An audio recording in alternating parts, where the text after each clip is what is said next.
We now proceed with our second panel discussion for today. Our discussion this time is on the topic investment strategies and market dynamics.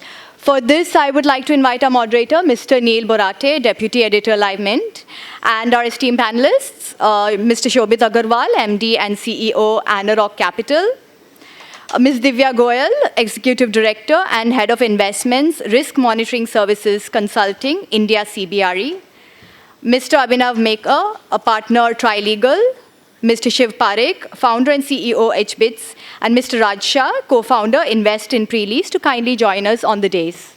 Thank you. All right. Hi, everyone.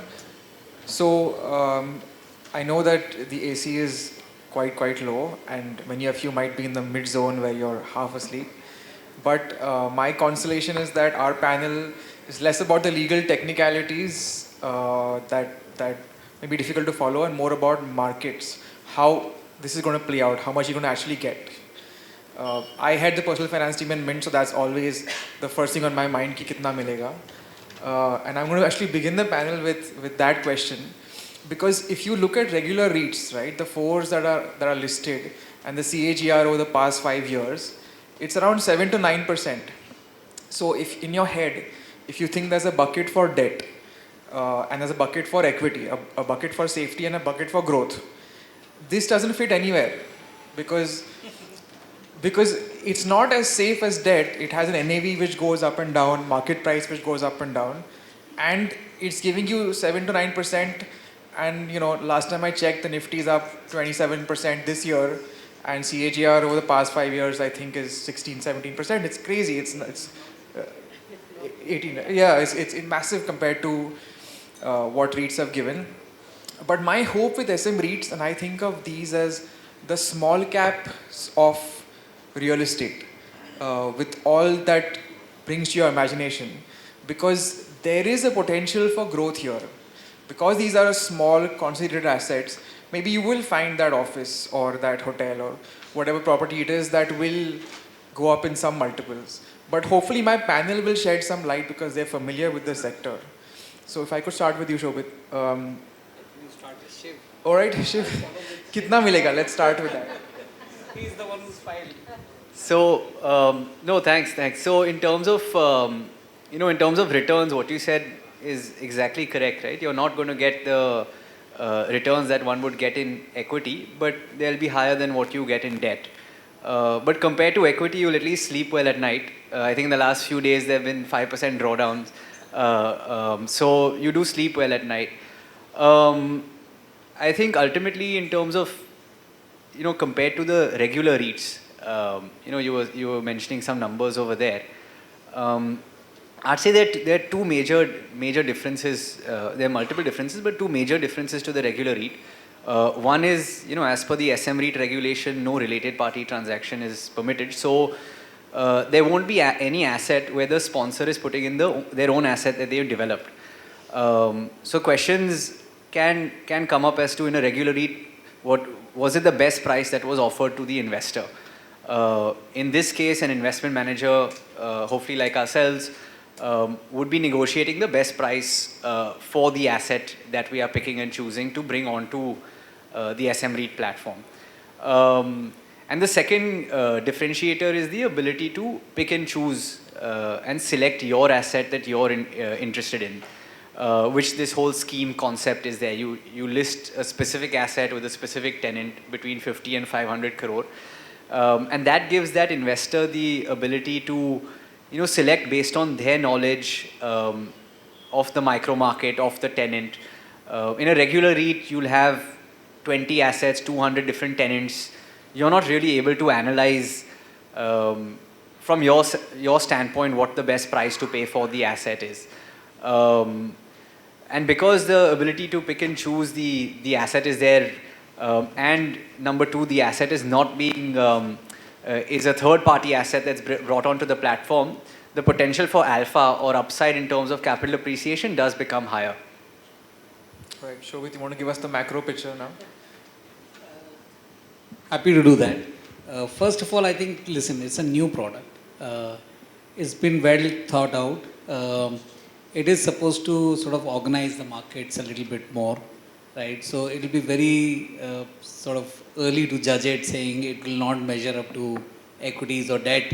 Well, it's not supposed to because it's different, right? So it's a new asset class. I think how I would look at it is it's a little bit as an FD plus, right? So think about it as people with very low risk appetite just want to make sure they get their annual dividends. This one comes quarterly, right? So you're getting your dividend income. You're getting some upside if it happens. If not, at least your capital is protected, right? Property prices don't fluctuate every day, right? So these are very, very stable asset class. And But what the market prices fluctuate. Like for regular REITs, I mean, you see that optically at least. Yeah, regular. So on the REIT, the equity prices are fluctuating, but not the property prices, right? So the property prices are still going up, by the way, but REIT prices could come down. So there's a difference between what's happening in the public market versus what's happening to physical market. And I think what SM REIT does, in my mind, is bridge the gap between direct investing in equities and direct investing in properties. So I think a lot of people do not have enough money to go buy these properties which an SM REIT is buying, aggregate demand and list it. It is liquid enough for them to come in and go out, right? And yet have access to a grade A office which Shiv would have bought after doing close identification. So I think it's giving them an opportunity to participate in something which was not accessible to them. It was only accessible to super HNIs or ultra HNIs. So I think from an offering perspective, it's a great outcome that's going to happen. I'm definitely sure that's not going to beat the equity returns in the stock market. I don't think that's even the comparison. If you're going to do that, it's a different risk appetite. So I would compartmentalize it to say it's a different product. Second, I think the opportunity itself, I think it's been well spoken about, is massive, right? Each market, each micro market, in commercial real estate, there are 36 micro markets, right, which are doing really well. All Shiv has to do is maybe pick up 3 or 4 in each of those, try and list them, and gain access or give access to a bunch of people sitting here who wouldn't even dream of getting that access. So my guess is that this opportunity is good to have, and the market's yet to develop, and we are amongst the first ones to do it, right? Regular REITs, Singapore has, US has, somebody else has, but SM REITs are not that common, right? So my guess is that it's a new product even for us to compare it to what's happening around the world, and I'm very happy that we've led this one, and hopefully we'll develop it quite well. Okay, fair enough. Divya, where would it fit in the portfolio? I just wanted to clarify, like Shobhit just rightly said, I mean, by the logic that you just mentioned, nobody should have ever invested in real estate at all. Because real estate always has given in residential a 2 to 3% yield, and in commercial at best an 8%, 8.5% yield. And capital appreciation has been what it has been. But still there is so much capital that goes in real estate. If you were to do a financial analysis, if you go to any wealth manager, he will say, don't put in real estate, it doesn't make sense. Equities is the one that will give you all the returns.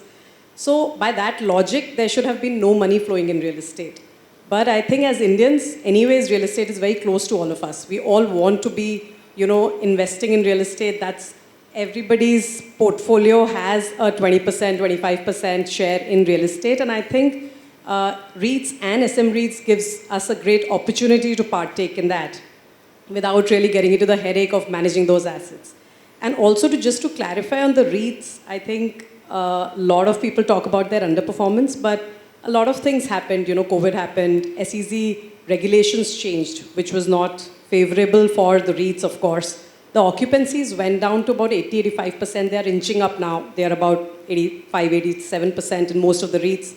Once the occupancies are back to the 95% levels, which was what it was in all those assets before COVID, I think the yields will again start improving and will be probably similar to what people were expecting REITs to anyways perform. So I think we need to give them a little bit of a leash here right now and not beat them down on their performance. But I think SM REITs, like Shobhit rightly pointed out that, Shiv I think rightly said that for any investor to come in and look at the REIT it can be a little daunting because there are 8 to 10 to 15 assets. They are in different micro markets. You don't know, do you want to invest in NCR right now? Do you want to invest in a Pune, Hyderabad? It's difficult for them to grapple that. But if somebody, I'm from Indore, if there is an asset class in Indore and I feel there's a great potential there, will there be 200 investors in Indore who will be ready to invest? Absolutely. So, that opens up a lot of opportunities for what we used to call the non-REITable assets. A lot of opportunities for those to actually get REITed out through SM REIT. So I think there is, immense potential, at least especially in the commercial asset class, to, open that up for investors. Okay. So just to clarify, I am bullish on SM REITs. It's the main REITs that I'm giving you the data. But Raj, as we discussed earlier, a lot of people focus on the rental yield a lot, ignoring the risk that, hey, the tenant might not pay the rent. People say that it's multinationals, it is big banks who are going to lease these properties, so they don't default. It's, the people who default are the residential guys. But I literally just yesterday I had somebody call me and say that, look, his dad has rented money to a property to a bank and the bank is not vacating. So it's not unheard of. In fact, you guys would have seen this a lot more than I have. So how do you deal with that risk? Because like if I have put a chunk of my money into a single office and the bank's not paying up, then it's going to be a huge mess. So, see, every asset class is going to have their own risks, right? You have to accept the fact that this is the risk with this asset class. Right? Now, when you're talking about, and the reason why SM REITs is phenomenal is because what can you get in 20 lakhs, 25 lakhs, 30 lakhs, 40 lakhs, or even a crore, right? You look at the landscape. As somebody who deals into properties, if somebody was to ask me that where should I invest, warehousing, office, I say whatever you do, make sure it's an A-grade asset, right?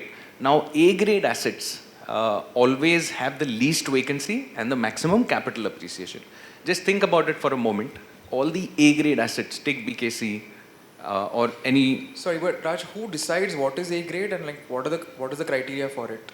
So currently, yes, there is no science to deciding what an A-grade asset is, but of course, there is some part of it, and which is why professionals come in.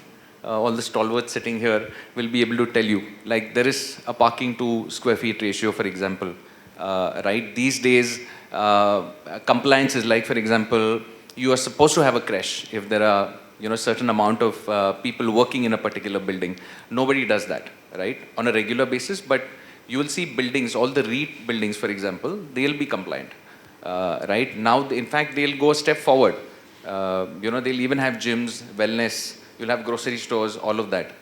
So, while there is no science to, a proper science to figure out an A-grade asset, A-grade assets are being built.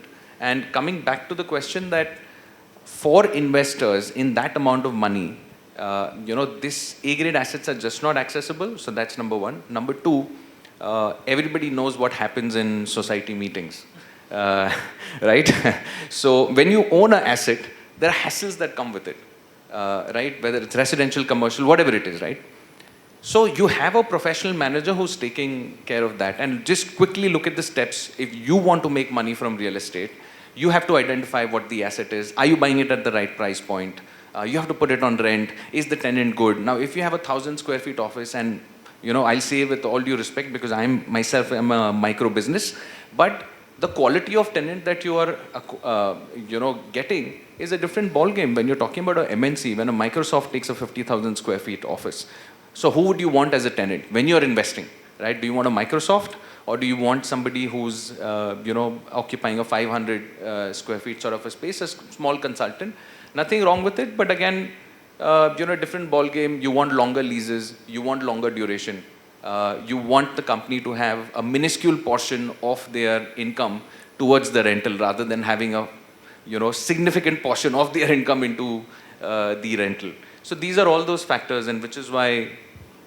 Yeah, you just brought back memories. So I'm secretary of my small society in Pune, and then after me to fix the camera, which I haven't done. Lovely. But Shobhit, you want to come? I'm going to back Raj up. So just to answer your question, who tells you what is grade A and how do you deal with this?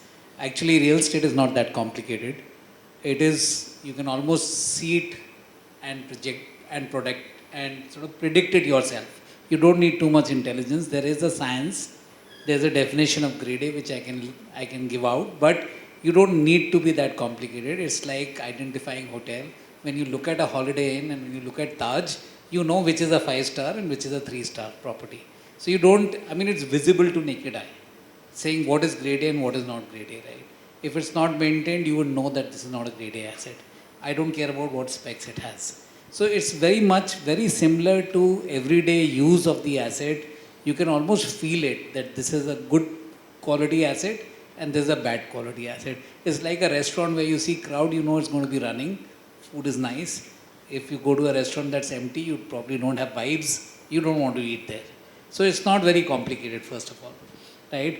But the choices are so many for, let's say, a Shiv or a Raj to go and buy these that they have to spend time responsibly selecting those properties, right?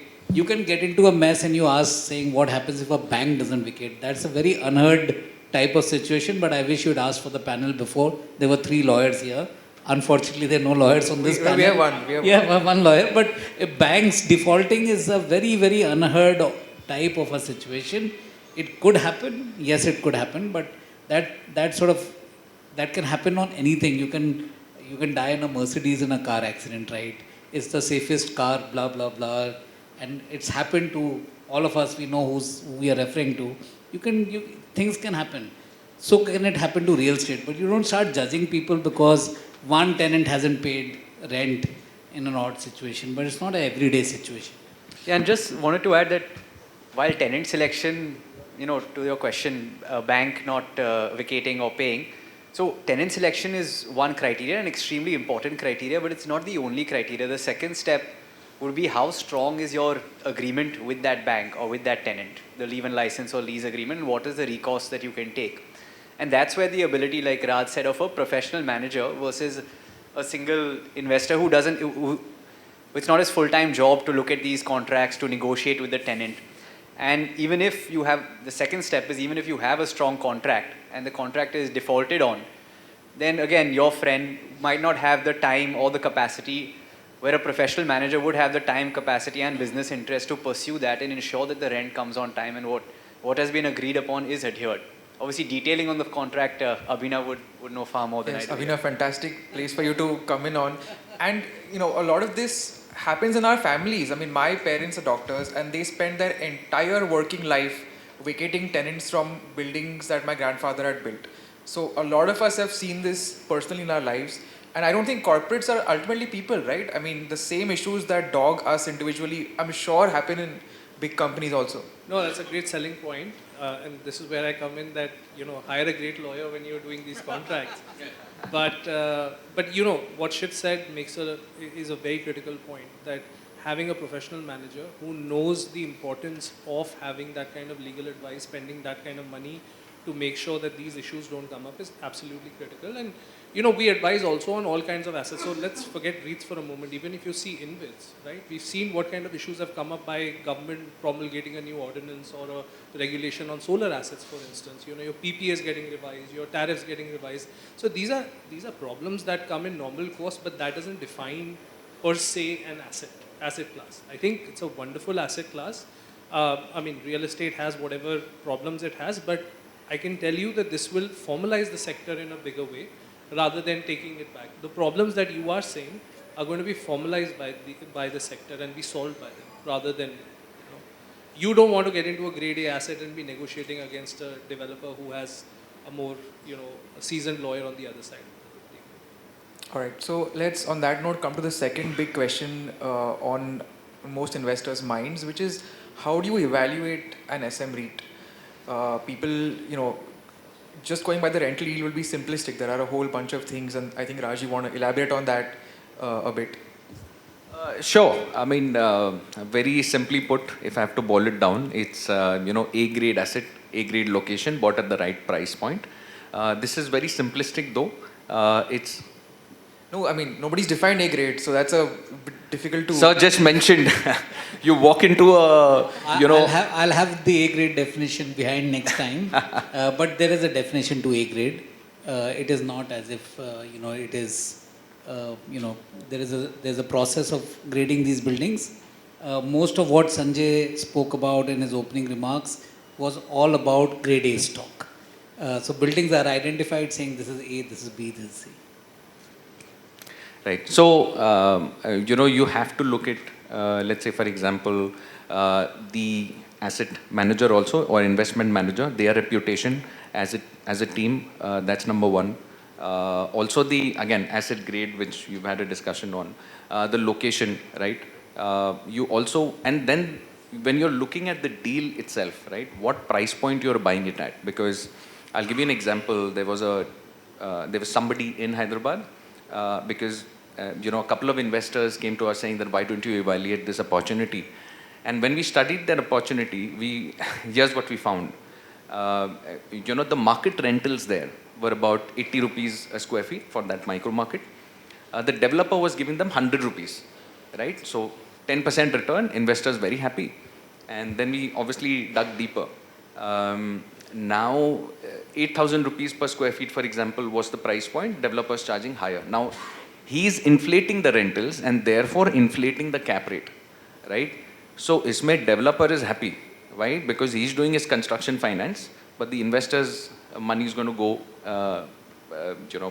get washed out because once the building is ready, right, they are not going to be able to fetch that same kind of rental. So, which is why mark-to-market rentals or below that is ideal. Again, buy price, which again, if you look at all the, A-grade players like Shiv, H-Bits, they will make sure that they buy properties which are much lower than the price point.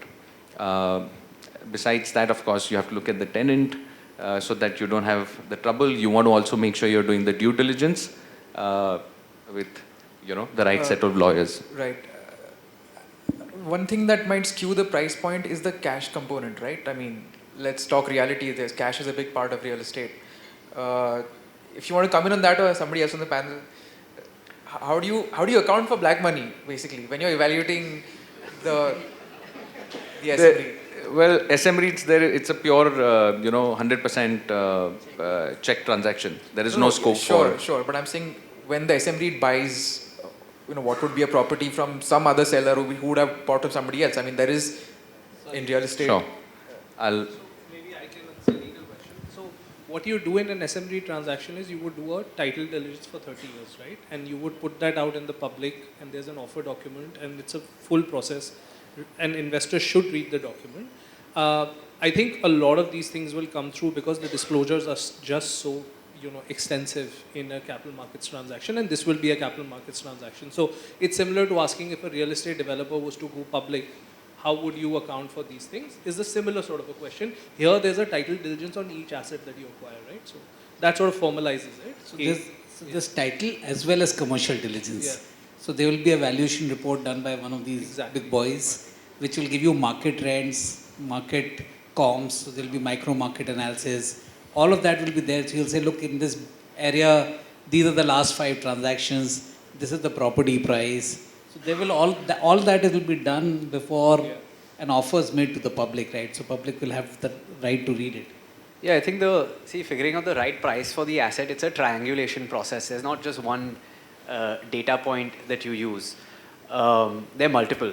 One is obviously a valuation report from a third-party valuer like a ANAROC or a CBRE. The other would be, you compare your capital value with other transactions in the market to figure out, are you below the market, above the market. The third would be you look at the rentals. And on the rentals, you then capitalize that and figure out what would be your capital value. The fourth would be you look at the ready reckoner circle rate and see how close you are to that. You can also analyze a commercial property against the capital values of residential properties in that market. The other is the replacement cost. If you had to build up the asset from scratch, what would the cost of the asset be?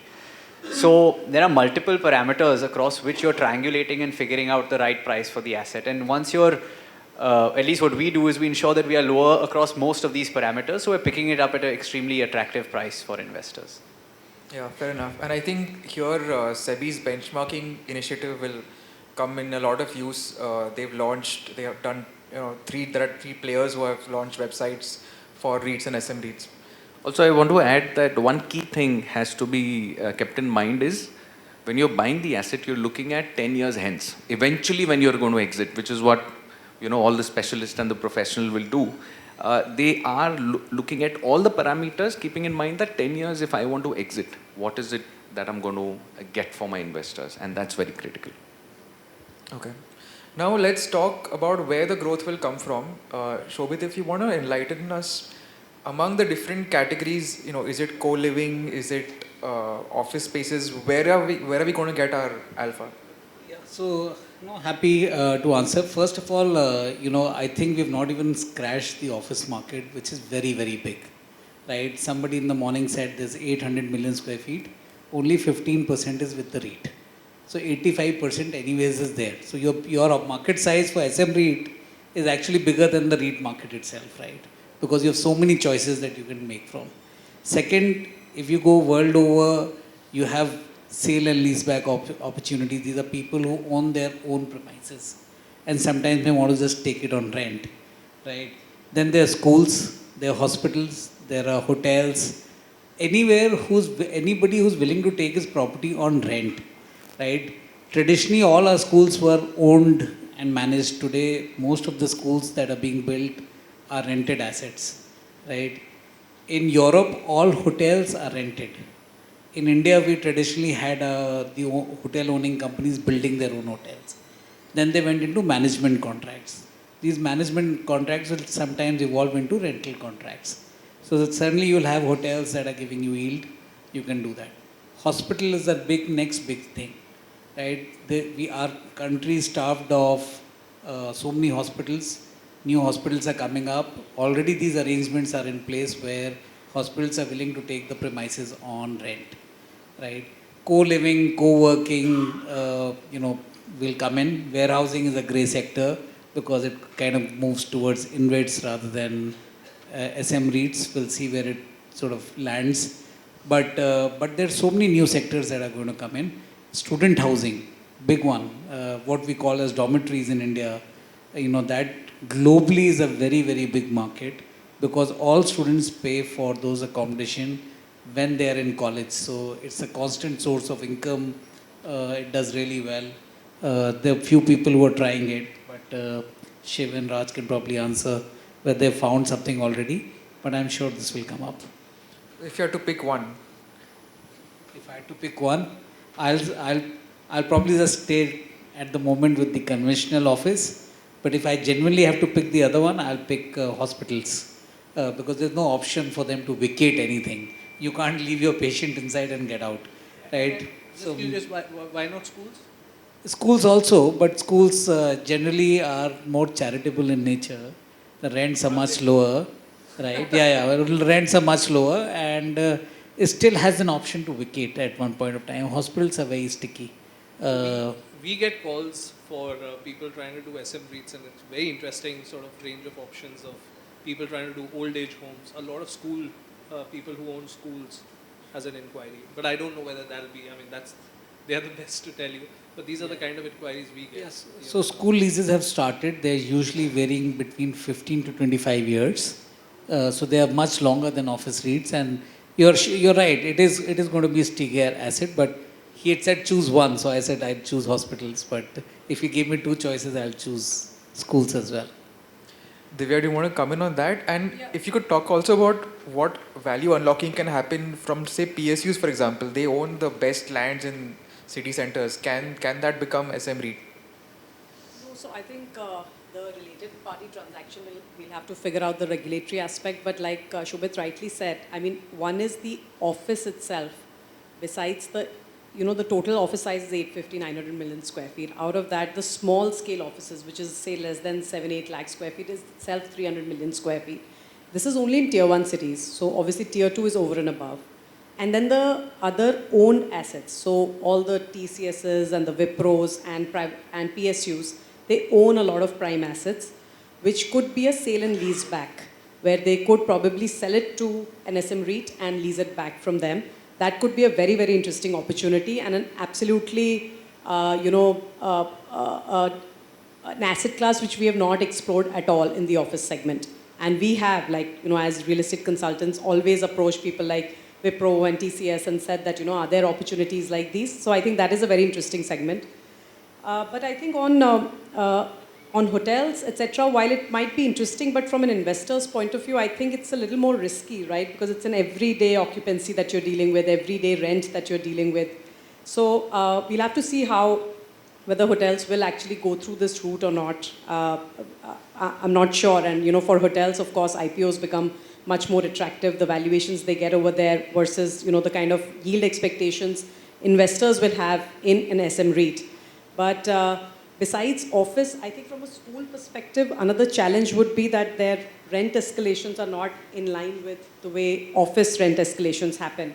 So the rent growths that we are talking about in any other asset class might not be as attractive as an office or a retail for that matter. I think Sorry, retail... Divya, could you add some numbers as you go along, like for different categories, what kind of yields are there? So office, we are of course talking about anywhere of upwards of 8% now in a grade A office space. And for a residential, the lowest yield, a normal residential apartment, we're talking about 2 to 3%, which is inching up to about 3 to 4%. A student housing, co-living, depending on, you know, whether they are doing double occupancy, whether they are doing triple beds in a room, etc. Again, the yields can be upwards of 8-9% also. But there will be a lot of expenses in terms of maintenance, in terms of, you know, giving them services, etc., because it's a value-added student housing co-living. So expenses also will be on the higher side. So whether that yield will culminate for a retail investor or an institutional investor is something that we'll have to see. But that's the yield that they typically offer. Again, if you had to pick one. I would think office would probably be the one that will see the most traction in this segment. All right, Shiv, as a practitioner... Yeah. So obviously, I think like my panelists have said, all the asset classes in that sense are good. And they all have their pros and cons, and they're all those, whether it's office, hospitals, schools, malls, they're all growing. Could you talk about your existing portfolio, which categories it comes into? Yes, so far we only have office assets as of now, and I think if I had to choose one, I would still pick office, and there are two reasons.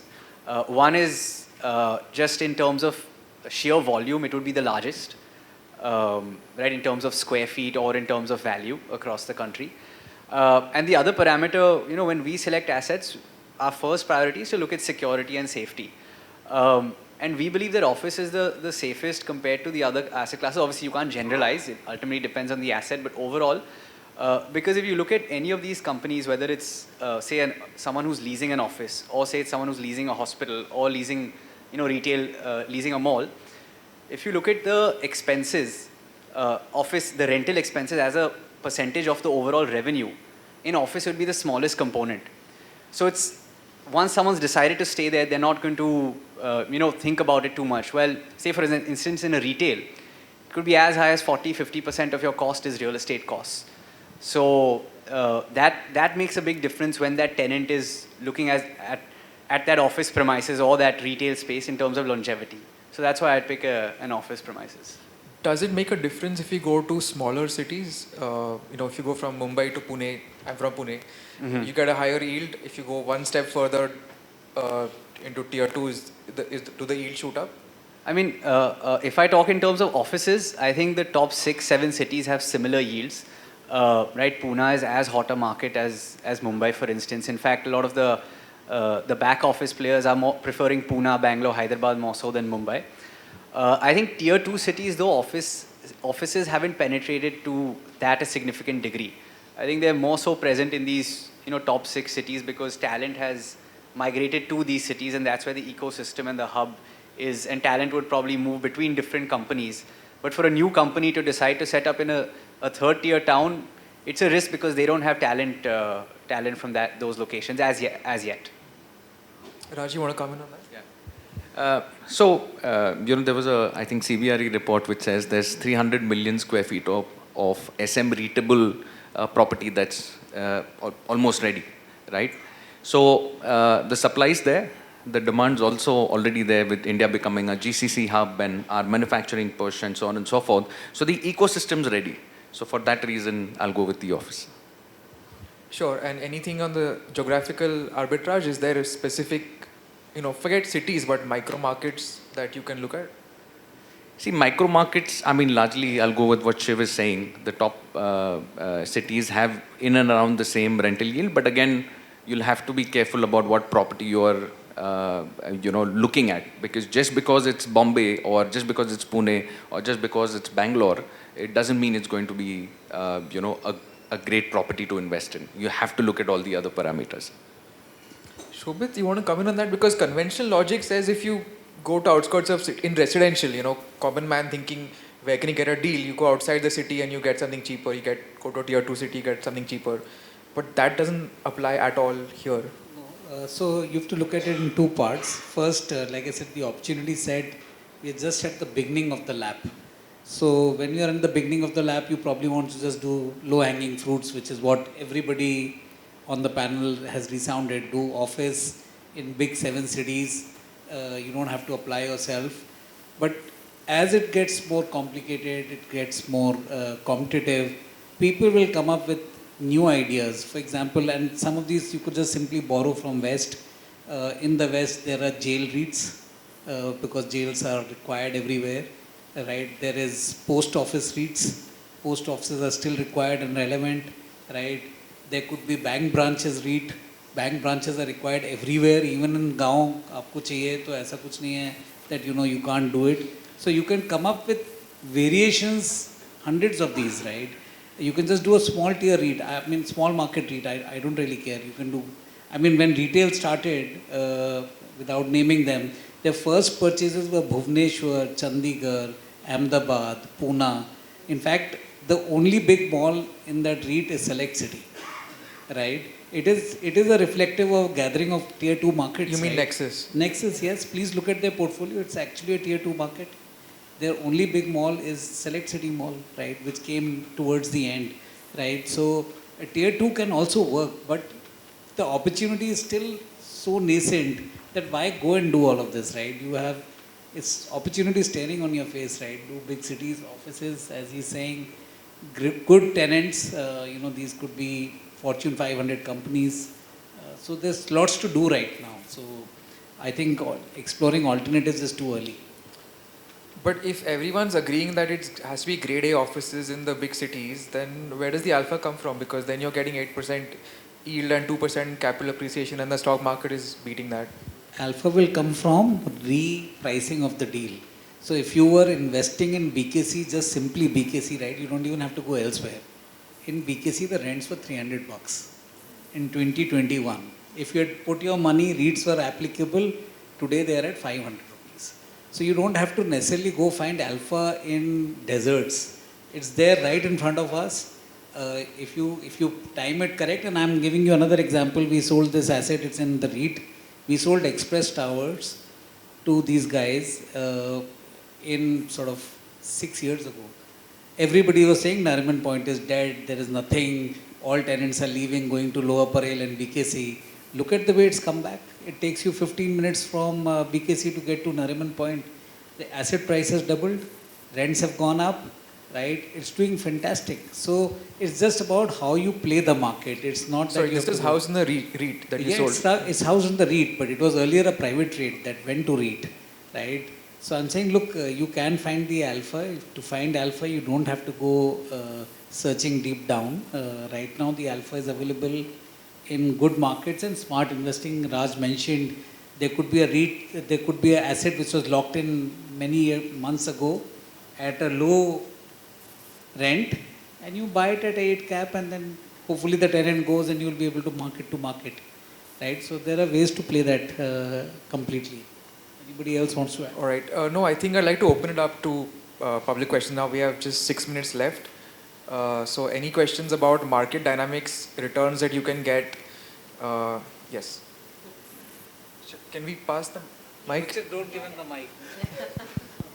Keep the question short, by the way. Lawyers are not allowed to ask questions.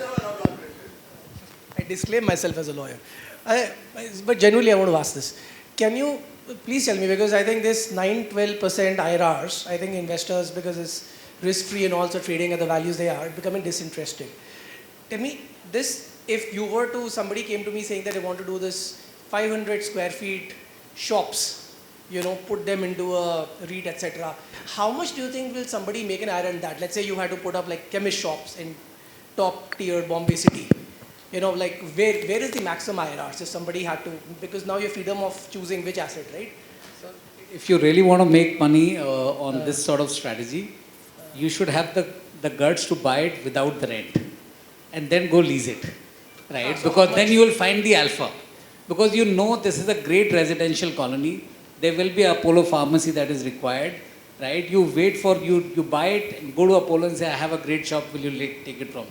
But if it's already locked in the rent, that means somebody else has done that hard work. But imagine if I go afresh, Shobit, what is the rental yield I can expect on like a chemist shop or one of the, maybe where is the highest yield? Probably in excess of 12%. Also, that won't qualify for SM REIT because completed and revenue generating, no revenue generating. No, I'm I'm just saying saying- if I do it. Yeah, you can't do it, but I'm saying that's the way to go about it. If it's locked, the rents are locked, then you will get the same 8-9% everywhere. All right. Any more questions? All right. Any final thoughts? I think we have 4 minutes left, starting from you, Raj. I think we are in a very interesting space, and I think it's going to play out differently. We were talking about how this is going to evolve. So for retail investors, there's going to be an explosion of these opportunities, and more opportunities means more confusion. So therefore, if you have the time and the expertise, please decide yourself. Otherwise, please go to a trusted advisor who will be able to tell you what option to pick. That's number one. We are also getting a lot of developers who want to structure deals now, right? So if you're developers, again, look at professionals. They'll be help you structure the deal, whether it will fit into, whether it's a construction finance or actually fractionable SM REITs, right? And we are also, have a lot of queries from wealth advisors who have a lot of experience with, stocks and mutual funds, but they're coming to us saying, how do you evaluate a property? And to that extent, we are doing a review of, the first scheme that's been launched and will be launched around November. So on 25th of October, we are having a review. It's a webinar. You guys can look up our website, and if you wish to register, please do. Yeah. Shiv? No, I think final thought. I think it's been obviously a great event, and it's obviously thanks to SEBI that we have such a regulation, and because of this regulation, I feel like this is kind of the mutual fund moment for the real estate industry. So in 10-15 years, How soon can you launch? Our first asset, we're hoping before the calendar year end. Abhinav? No, so I think final thoughts are pretty much what they've summarized. I think once you have the first 3-4 SM REITs which are launched, a lot of these questions that you had today will get ironed out. I think in the long run, what is going to matter is the high liquidity and exit that investors can get at each scheme stage. I think that is super important for everyone, for the market to be robust. I think there's not enough emphasis placed on that. Now we have a high trade volume in REITs which are trading. I think we need to ensure that that's the same, because ultimately people want to exit, right? Make their buck and move on. So I think that will be the final determinant, and hopefully if this has happened in REITs, I'm pretty sure it's going to happen in SM REITs as well. Divya? Absolutely. I think this liquidity point is extremely important. I think that is going to be one of the deciding factors for a lot of investors to see whether it's easily tradable or not. But I think, like everybody said, location of the asset and the quality of the manager. These two things are going to be extremely important for anybody to look at SM REIT and decide whether they should be investing. So I think people should be most careful about these two items. Before we come to you, Shobit, Shiv, do you want to answer the liquidity point? Do you have to appoint a market maker? Do you have to pay them? How does that, who provides the liquidity? I think as of now, I think market maker concept is still not there yet in this SM REIT concept. So as of now, it will be traded on the exchange, from my understanding. All right. Shobit? To say it last because a lot has been said, but I must say I have to thank SEBI for bringing in this regulation and arresting it early. Otherwise, different kind of products would have come in. So I'm very happy that it's happened. And of course, in my view, it's very important the first few SM REITs do really well and follow beyond SEBI regulations. Just make sure that you're well governed on a 100% basis. And I'm sure the market is there to take care of the rest. Fantastic. So as I said at the start, I am bullish on SM REITs, but I'm also extremely lazy, so I'm going to wait for my mutual fund or some institution to collectively invest in one, do the heavy lifting for me, but I am quite hopeful about this sector. Thank you. Thank you so much for that highly engaging discussion. I now request Mr. Sanjay Dutt, board member and MD and CEO, Tata Realty and Infrastructure, to kindly come on stage to present the mementos and a picture, please. Thank you. Thank you so much. Very, very engaging. Enjoyed it. Yeah. A picture. I'll take a picture with you. Okay.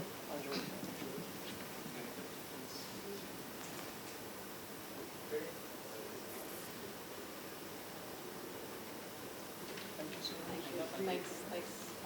There were no questions, practically you asked everything. Yeah, exactly. Thank you. Please. Round of applause, please, everyone. Thank you. Very well conducted.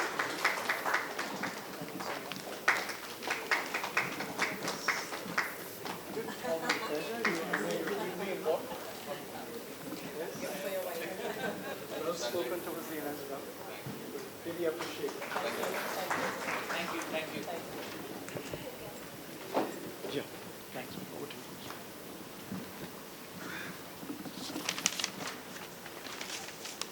So with that, we come to the end of these very interesting, highly engaging sessions. And thank you so much to the audience also too for bearing with us, for being with us. I now request our Director General, Mr. Sandeep Khosla, to kindly deliver the vote of thanks. Thank you. Thank you, Gayatri, and thank you everyone here for coming here. And I think this would have been very worth it. We had two sessions today, mutual fund in the morning, and that's what I think Neil was referring to. Then he'll earn from mutual fund and try and invest in SME REITs. So my thanks to Mr. Rao. This is the fourth time he's come here for Green Bond once and thrice now for promoting SME REITs. And looking at this, so in the morning we were worried because around 3 months back, when we had in an interaction, around 2 months back, the Haryana election date was on another date. And the election commission postponed it by a day, simply because there were holidays one after the other. And I was afraid that, finally, we booked the hall, we've done everything, and we might not have as many people coming in, especially from the morning. There was a huge swing between the parties as far as the Haryana elections were concerned. But pleasantly surprised that both in the mutual fund as well as for this one, we had a turnout where we had to order extra chairs. So thank you, Mr. Rao. I think this made it very interesting for people to come here. Thanks to all our sponsors for making this possible. And if I may personally thank them, then Embassy REITs, Trilegal, SNR Associates, Anarok and HPITS, and our associate sponsor Invest in Pre-Lease. So thank you all once again for the youngest chamber in India. In a couple of months, we'll celebrate our 189th Foundation Day. And we are at the forefront of each and every development which happens. SME REITs is an example. We are one of the very few who's been promoting this, whether it's in DNI, whether it's in ESG or traditional areas of taxation, legal. The Bombay Chamber is always at the forefront of taking these issues up. With that, I request all of you to join us for some tea and snacks and whatever charcha. If you want to discuss the Haryana election, then again outside. Or HME REITs with Mr. Rao being here. Thank you, and have a lovely evening.